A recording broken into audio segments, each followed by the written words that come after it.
you for agreeing to speak to us. We've seen government come out with an initiative to be more accountable to the people. They brought what they call the accounting series, where ministers and government officials, will be coming through updating the people of Ghana on the various, interventions and initiatives by government. We saw the Interior Minister Muntaka Mubarak to address the people of Ghana and speak on some important updates, including Ablekuma North, the chaos that ensued. From a minority standpoint, what are your thoughts around the happenings there? And are you satisfied with some of the responses from the minister? I think it is a big blot on our democracy to see that after all the lessons that we ought to have learned from previous by-elections, the violence associated with it, even to the levels of commissions of inquiry, and we started improving, we are now retrogressing. We saw what happened in Ayawaso West Wogon. It was very condemnable. I remember President Akufo-Addo at the time, within hours, clutching at straws on the phone, talking to various people. I think it was in South Africa at the time, setting up a commission of inquiry, commission report and its recommendations, including how to improve security during by-elections. And correct me if I'm wrong, I think after that there was a by-election at Asin North. And we saw the improvements in security now come to bear. Only for us to come to election 2025 by-election at Ablekuma North and see such a significant retrogression. And it's a blot on our democratic credentials. I've heard the conversations and the justifications and explanations and attempts to sweep it under the carpet. And I think that it has to be taken very seriously, as has been mentioned by the 2024 flag bearer of the party, that if the perpetrators are not dealt with, then it is a message to everybody to protect themselves in the next by-election or in the next major election. And I don't think that we want to get there. So the government has an opportunity to redeem itself by ensuring that the perpetrators of these acts are brought to book in a manner that is satisfactory to everybody. Else it will be a signal to people to arm themselves. We heard the Interior Minister say exactly that right today, where he said that footage from the unfortunate incident has been sent to the IGP. He talks about the fact that even the Vice President has commented on the matter and condemned it. He talks about the fact that very high-ranking members of government have also come out to denounce the actions of these, macho men on the day. So do you get the sense, or are you confident, from where you're coming from? I'm sure you have your own reservations, but do you get the sense that government is really committed in, finding or punishing the perpetrators behind this? The sweetness of the pudding is in its eating.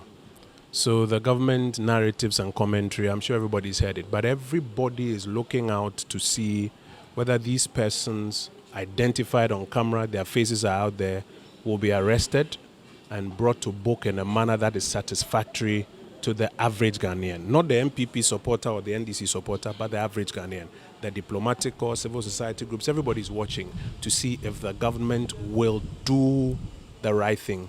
And if they don't, then they are sending a signal to political parties ahead of Akwetia and ahead of the 2028 general elections that arm yourselves, because you cannot trust the police, you cannot rely on the police. Finally, Kojo, we heard the Interior Minister speak for about an hour. Later, he answered questions from journalists. He talks about all that they've done within the period, from raiding the streets of, foreign immigrants, who were occupying areas illegally. He talks about the fact that government is committed to Boku. He goes on to talk about the fact that even the free parts, persons or inmates in prisons are going to be part of it. From the minority standpoint again, are you satisfied with the comments and the responses we've heard from the Interior Minister today on his address on the Accounting to the People series? So I think, first of all, it is commendable that the government is continuing with the Minister's Press Briefing, which they have rebranded as the Government Accountability Series. I used to do my Minister's Press Briefing Sundays at 1 p.m., and then we'll do Tuesdays and Thursdays. And then when COVID came over, you realize that we slaved the Tuesdays and Thursdays ones for COVID, and then the president took over the Sunday ones and moved it to the evening. I see that they are continuing with it. They have rebranded it and they call it Government Accountability Series. I think it's commendable. Government is a continuum, so it's good that they continue. My experience coming as a former information minister is that it's not about what you say. It's about the lived experiences of the people. So you can rattle how much you have invested in security and how many boots you've put on the ground. But if the lived experience of the people is that security has deteriorated, all your rattling and all that you claim you have done and invested in will not matter. If the lived experiences of the people, even if you haven't told them what you have done, is that security is improved and they feel an improvement in security, you may not need to shout so much. I'll give you an example, and let's be fair. This new government hasn't made so much noise about the appreciation of the dollar, but the lived experience of the people in the business community is that, oh wow, this is good. They don't need to shout so much about that. In reverse, you can also, it's experiential. In reverse, you can also shout yourself hoarse about how much you've invested in this and all of those. If the lived experience of the people is contrary to that, all your press conferences don't matter. That's my experience as a former information minister. So it's good that they are continuing and they've rebranded it. It's okay. But what matters most is the lived experience of the people. Finally, so I want to properly, phrase this question. Based on the comments you heard from the Interior Minister, do you get a sense that some of the things that he mentioned with regards to bringing perpetrators to book would be realized? Those are the assurances he has given. It is the lived experience of the people that matters. If 3 months down the line, 6 months down the line, 9 months down the line, 2 years down the line, the people do not feel that the perpetrators have been brought to book in a significant manner. If you arrest them and take them to court and they are given a fine of 300 cedis or something, some of which happened during our time, and I want to be bloody honest with you, people will have their lived experience that, oh, this is just a charade.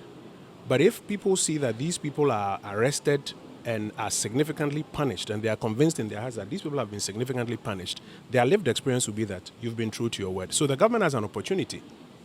It is what happens after this that will determine, one, whether people will believe them and they will keep credibility or they will lose credibility, and two, whether people over a period will form a view that they have lived by their word when it comes to improving security, dealing with vigilantism, which I heard the minister speak about, and ensuring that these acts of marauding macho men around polling stations is brought to an end. The people will have a lived experience. That's what matters the most. Thank you so much for your time.